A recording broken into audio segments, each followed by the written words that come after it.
men are the only ones who are demonized normally, but actually when women cause damage, that damage is much more severe, and it is at a very deeper psychological level. What men do is very obvious and direct and right out there in the open, but when women do something, you won't even come to know when they do it.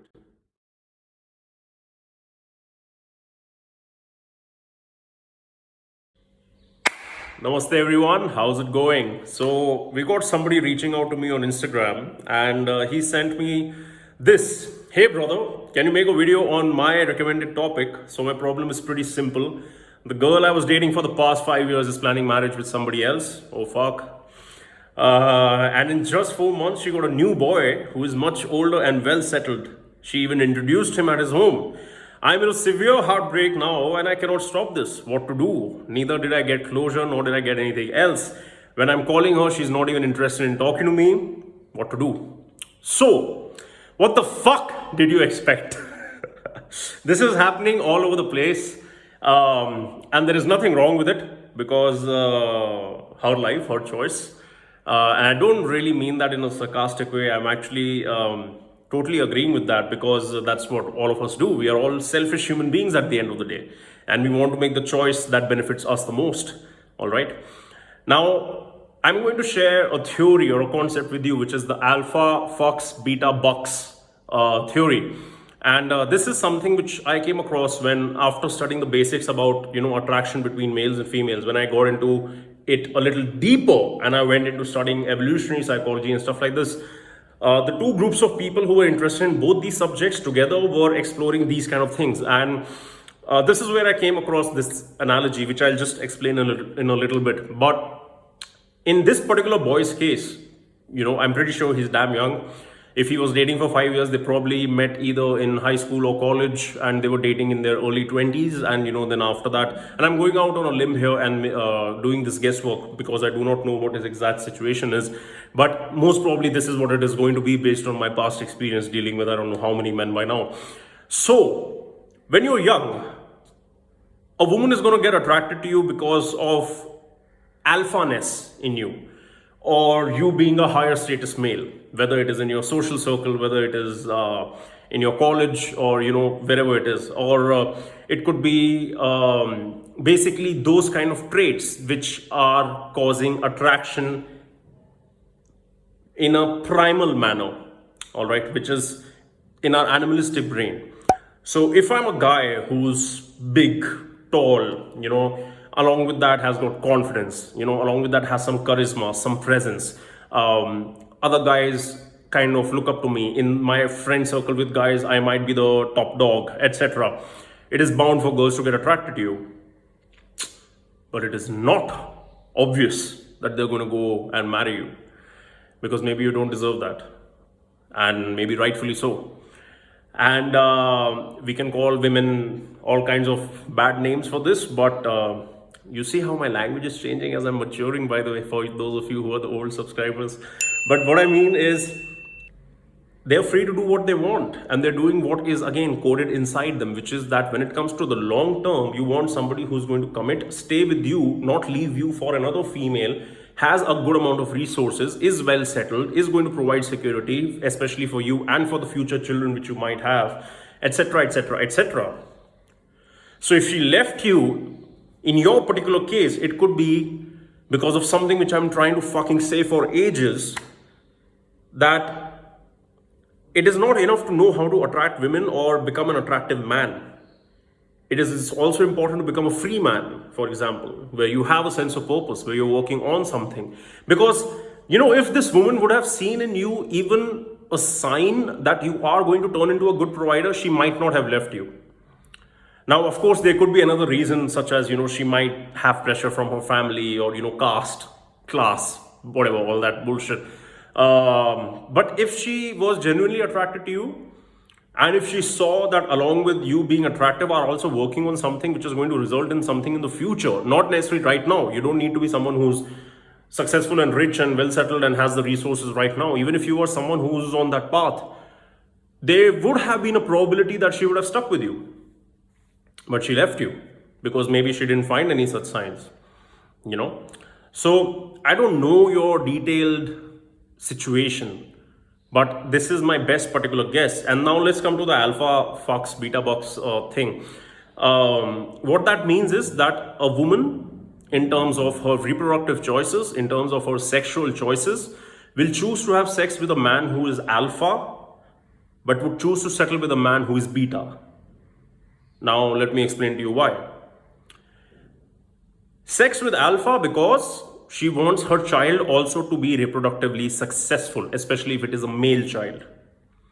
And this is why she wants to have those genes in her male child, which will ensure that when that child grows up, he is also successful in his reproductive strategy. Now, this is some evolutionary psychology going on over here. All right. And that is why, based on whether it is looking at a guy like Dan Bilzerian, that there's a lot of women around him, a woman might actually be married to another guy who might be a successful businessman and have a lot of money, but this woman might come across a guy like Dan Bilzerian and want his seed for reproduction, for the baby. But she knows a guy like Dan Bilzerian is not going to be around to raise that child. Again, no judgment on Dan Bilzerian. I'm just using him as an example over here. That is why for the long term, she wants someone who is going to remain with her, commit to her, stay by her side. Sometimes even if she treats him like shit. But this is what the alpha fox, beta box thing is about. That you want the resources of the beta and the commitment of the beta because he's not going to leave you. But you want genes of the alpha, or you want to have the reproductive fun, because now sex is not anymore just a procreative activity for human beings, as it is for every other animal. They have sex to have kids. We have sex to have fun. It's a social activity for us.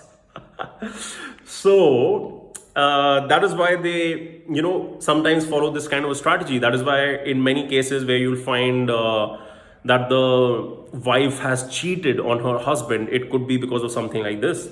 My first goddamn client for my personal coaching practice was in this kind of a situation where, he was a successful businessman owning so much money, and this was a Western guy based abroad. And he was wondering why his wife is snooping around and doing all these things. And I told him, bro, you're doing all the things which are related to worshipping her and bowing down to her and accepting everything which she says. Where is the counterbalance of that relationship? Because when you want to enter this kind of a relationship with a woman, you don't need to be alpha, you don't need to be beta, you need to learn how to be operating on all ends of that spectrum. And that is what we teach when we talk about the free man ideology. Not to look at women just from the point of pickup artistry or how to attract them or numbers or pieces of meat and flesh. It is not about that. It is about understanding yourself. That is the most important, because if you understand yourself and then you can create yourself into someone who is a protector, something like an alpha, as well as a provider, something like a beta, you become a procreator or someone worthy to procreate with. So for the guys watching this, for the girls watching this, sorry, but this is your true nature as per science, not me. And for the guys watching this, now you might start understanding at a much deeper level what I have always meant when I have started talking about things like purpose, things like Vanvas, the exile, the king, warrior, magician, lover story, going on that journey, etc. So try to develop yourself not just into a man who dresses well or looks at YouTube videos of how to, text girls or have a nice personality. Just stop focusing on the outside. Focus on the inside as well. And within the inside, realize the different components that make up your masculinity and work on all of them. Because what has happened with you is should not be catching you by surprise. It should not be catching you by surprise. It should be something which should have been obvious to you, especially if you have been exposed to my work. I don't know since how long you're connected with me, but if you go to my oldest videos, the ones in English, there you will see me teaching both ends of the spectrum, the dynamics of attraction, but at the same time, how nature works in terms of this duality which is there between man and woman. and the attractive man playlist. I remember, you know what I'll do, I'll start putting those old videos on this new English channel now that we have the Hindi audience over there and we don't do English videos anymore. But once you have this in your head, for all the young guys over there who are watching this right now, you would understand why I have been talking about both, ends of the spectrum. And it is so that these kind of situations in your life are prevented. And trust me, it is very, very important as a guy in today's society to be very, very well aware of how the feminine mind works. Not just to safeguard yourself against emotional heartbreak, not just to safeguard your relationship, but also to safeguard yourself against some damage which the feminine might do to you. Because we, in mainstream society, not we, in mainstream society, mainstream media, men are the only ones who are demonized normally. But actually, when women cause damage, that damage is much more severe and it is at a very deeper psychological level. What men do is very obvious and direct and right out there in the open, but when women do something, you won't even come to know when they do it. All right, so watch my old shit and best of luck, brother. See you.